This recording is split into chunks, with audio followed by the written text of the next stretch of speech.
Today we are continuing on with the solving equations chapter. We're going to look at a little bit more challenging equations today, mostly those with fractions and decimals. So make sure you are at the right spot in your notes. So here's the rule we're going to follow today. We're going to multiply each term by the LCD of all terms or by a multiple of 10. Now, when we're trying to undo all the fractions or get rid of all the fractions, that's when we go with least common denominator. When we're trying to get rid of all the decimals, we're going to multiply by a multiple of 10. So either 10 or 100 or 1,000, whatever would move all of our decimals out of the way. So it's a lot of distributing to both sides to make the work a little easier. Yes, you should be writing this.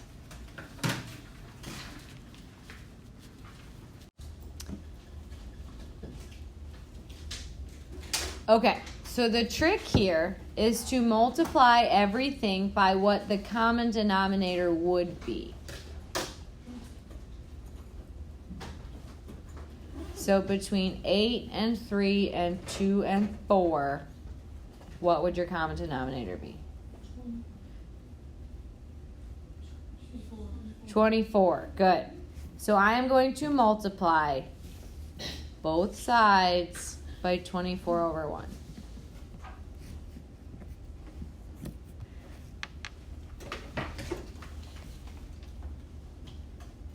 And remember, if you do something to both sides of the equal sign, you haven't broken any of the laws. All right.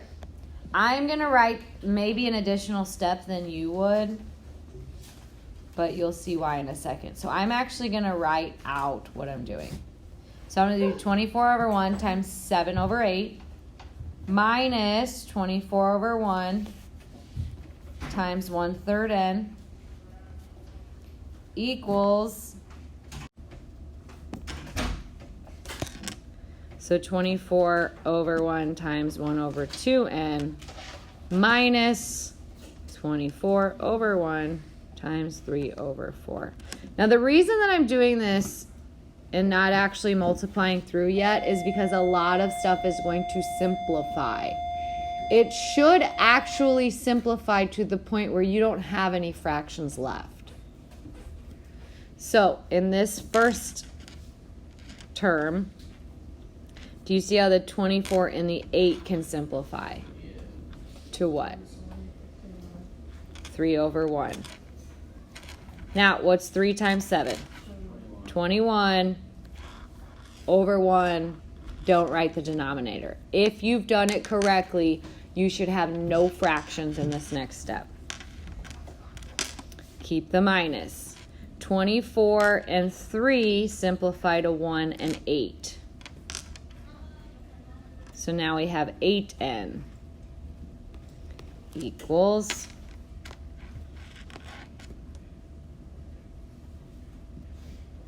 24 over 2 becomes 12 over 1, which would be 12n, minus, and in the back we will have 1 and 6, which becomes 18. Did everyone see the trick there? It's magical, isn't it? Super cool. Now you can just solve like normal. These tend to have kind of messy answers, just so you know. But it's a lot easier than doing a bunch of like actual common denominator, adding and subtracting, getting all that stuff together. Just get rid of them all and move on. All right, so now I'm going to get my n's together. So I have 20n.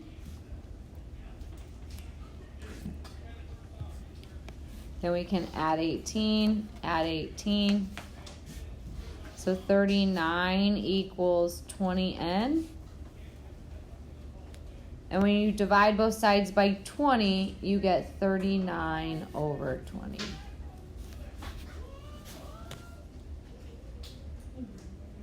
What are your questions? All right, so first step is to decide what the least common denominator would be. 6. So I'm going to multiply everything on the left by 6 over 1, everything on the right by 6 over 1.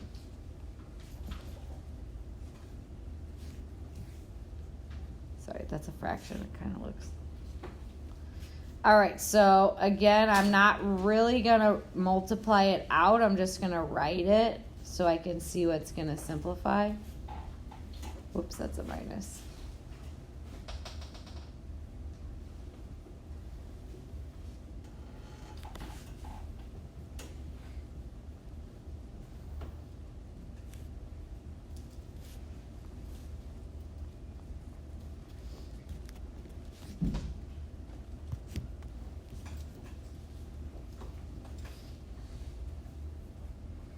All right, so the 6 and the 3 become a 2 and a 1.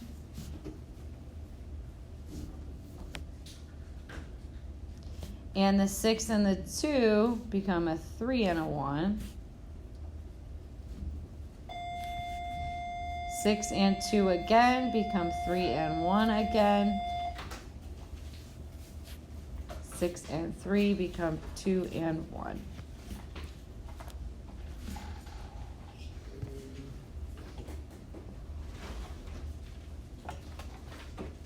All right, now it's like the equations we were doing yesterday. What do?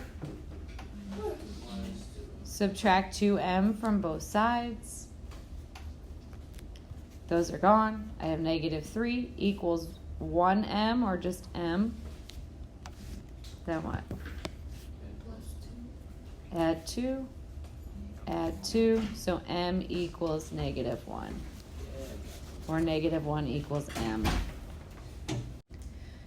So it's a similar approach, but now we're trying to get rid of all the decimals. So you want to find the term with the most numbers after the decimal. Which one is that? This guy right here. How many, hold on, I forgot to turn my pen on. How many jumps will it take to get rid of this decimal? 2. So I need to multiply by something that will cause 2 jumps. 100. However many zeros there are, that's how many jumps you're going to do. So if you need to do 1 jump, multiply by 10. 2 jumps, multiply by 100. 3 jumps, multiply by 1,000. Okay? The kicker is you're multiplying every term on both sides by that. So what is 100 times 18?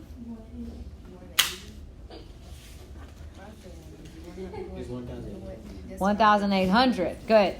Now, here we're going to have 2 jumps, so we need to add a placeholder of 0. Does everyone see that? 3.8 times 100. You jump once, make it 80 or 38. Jump again, make it 380.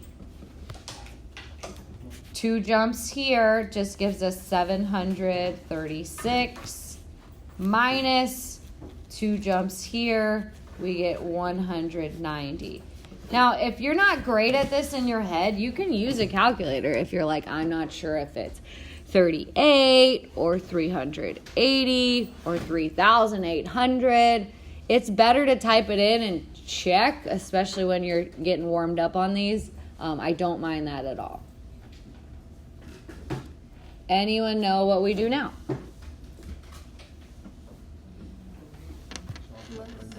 Yep. So we're going to add 380 to both sides. So those are gone. I have 1,800 equals 736. What is 380 minus 190?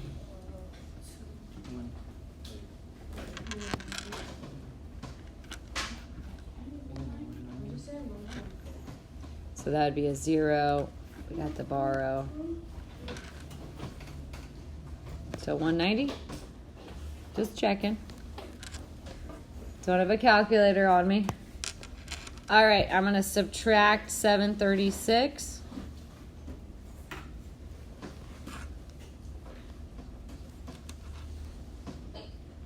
All right, what is 1800 minus 736?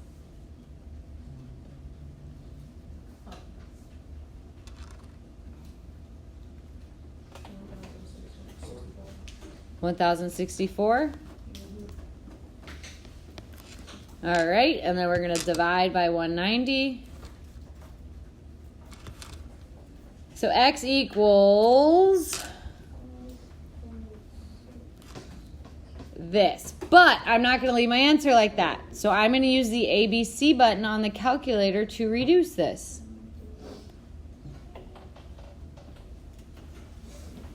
Who has a calculator with the ABC button? What do you get? 28 over 5. 28 over 5. I'm going to take your word for it. Now, what if your calculator said like 5 and then a little U and then a 3 and then a dash and then a 5? That's a mixed number. The calculator will try to give it to you as a mixed number. You need to find the button, and every calculator is a little different. That will make it an improper fraction. Do not give me decimals. Actually, I might take that back. If you give me a decimal answer and the problem was a decimal, I will absolutely accept it. Sorry, I just went back on my word. I forgot this was a decimal problem. Decimals in the question are really the only time I allow decimals as your answer. So if you gave me the answer as a decimal, I'd be fine with it. I always just do them like this because, again, if you don't have a calculator, this is just how it works out. Or when we're talking about money, of course, decimals are preferred. So either one is acceptable here. What are your questions?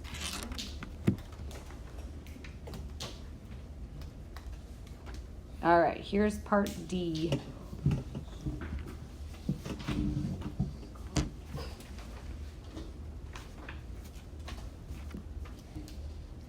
So what would the LCD be? 15. So I'm going to multiply both sides by 15 over 1.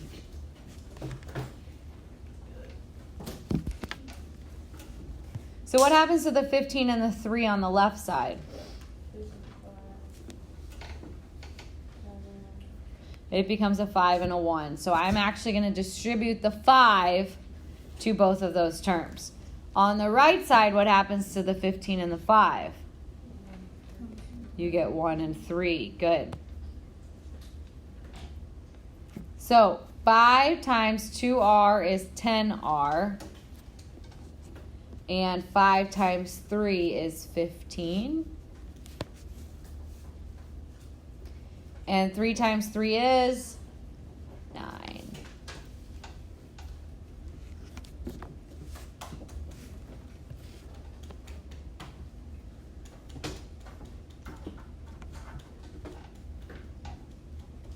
Now what? Add 15 to both sides. We get 10r equals 24. Divide, divide, and then we'll have to reduce.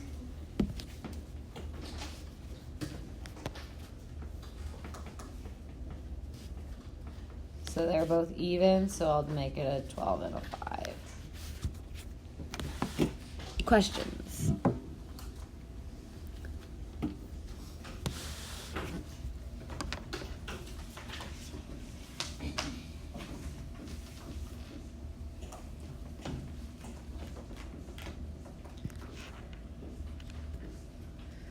All right, E.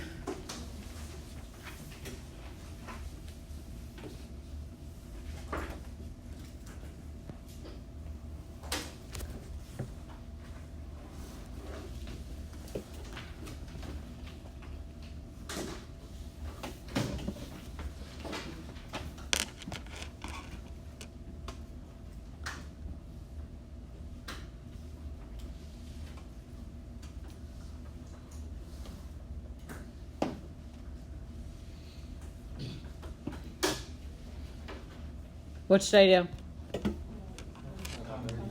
Multiply by 30 over 1. Good.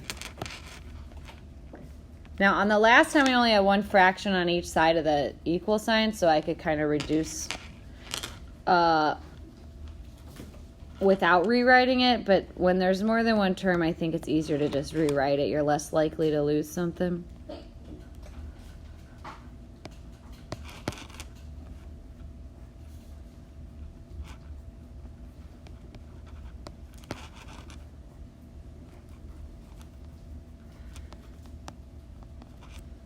All right.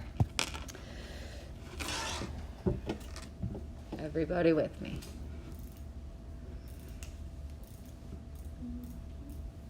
Okay, so 30 and 5 will go to 6 and 1.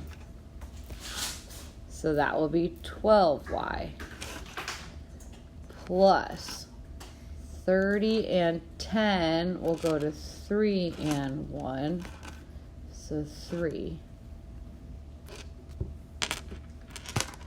And 30 and 3 will go to 10 and 1 times 2 will be 20 minus 30 and 10, 3 and 1 times 3 is 9.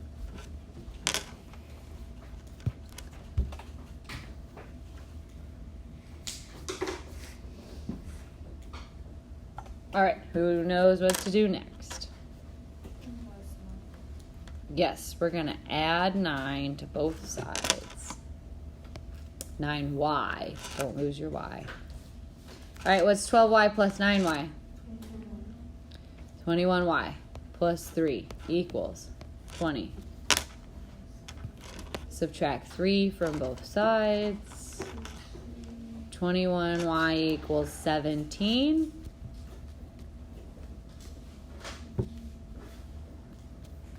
If I divide both sides by 21, I get 17 over 21. That does not reduce, so we are good.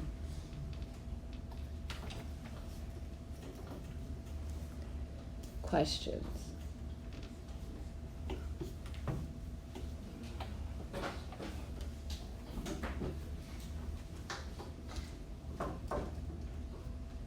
Next.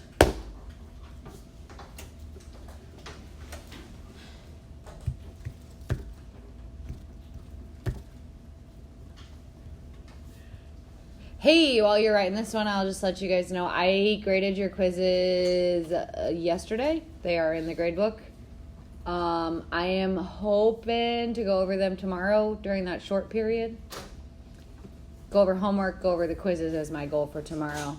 I think there's a lesson planned, but I don't know if we're going to get much into it. But we'll finish it up on Thursday. Sound good? There are enough worksheets for every night, though, so don't you worry about it. Yeah. All right, what should I do first? 12 over 1 is the magic number here. Whatever we do to one side, we got to do to both. So, 12 over 1 times 3 over 4 minus 12 over 1 times 2 over 3, x, equals 12 over 1 times 1/2 minus 12 over 1 times 3 over 4, x.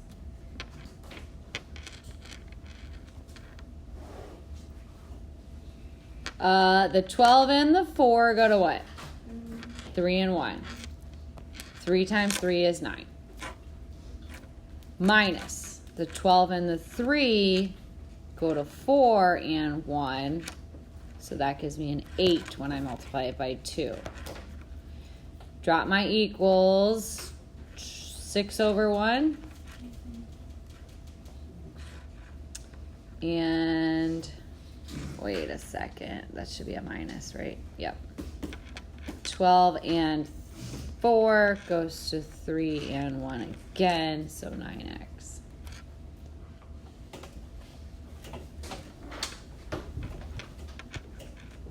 All right, now what? Add 9 to both sides, 9x, I assume you meant. Make sure you add it to the spot where you see the x's on the other side. Negative 8x plus 9x is going to be positive 1x. That's nice. So we have 9. It's now a plus. And then a 6. Okay. Careful there. Sign change. Okay, final step. Subtract 9 from both sides. What is 6 minus 9? Very good.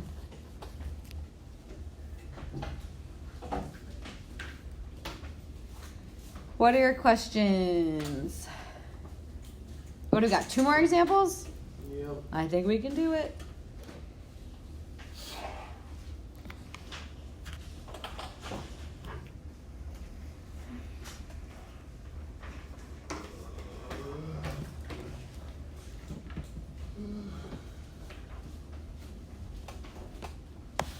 Whoa, lots of X's. All right, somebody tell me what to do.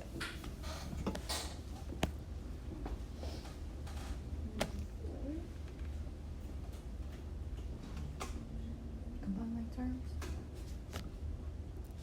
Maybe. There are like terms, but let's just get rid of the fractions.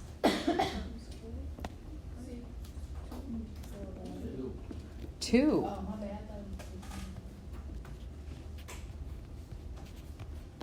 So we're going to have 2 over 1 times 5 over 2 x minus, this is just 2 over 1 times 1 over 1 x, right? So just 2x.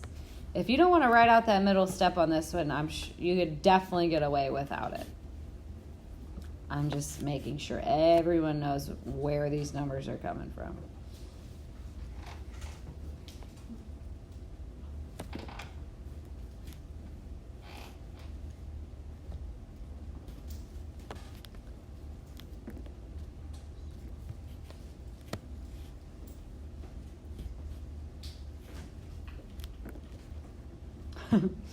I just keep redoing this to see what shows up. Oh, there's one that you can actually see.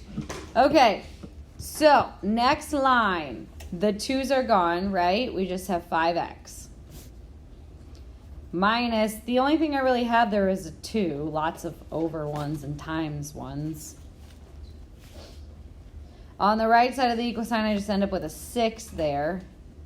And then 2's are gone. I have a 3x. Oh man, this is not going to be pretty.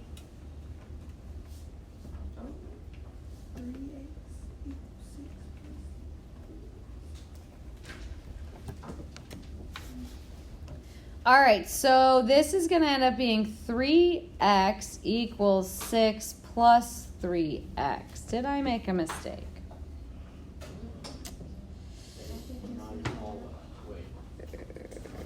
Did I make a mistake?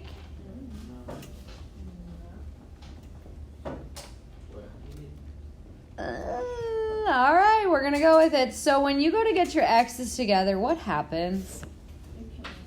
They're gone. You have 0 equals 6. Does 0 ever equal 6? So this equation has no real solutions.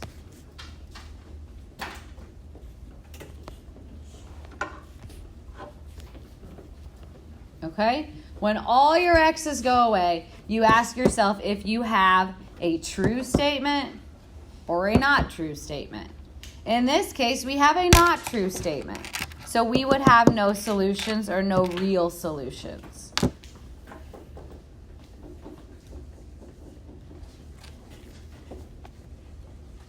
In symbols, you could do the empty set symbol, which is that guy.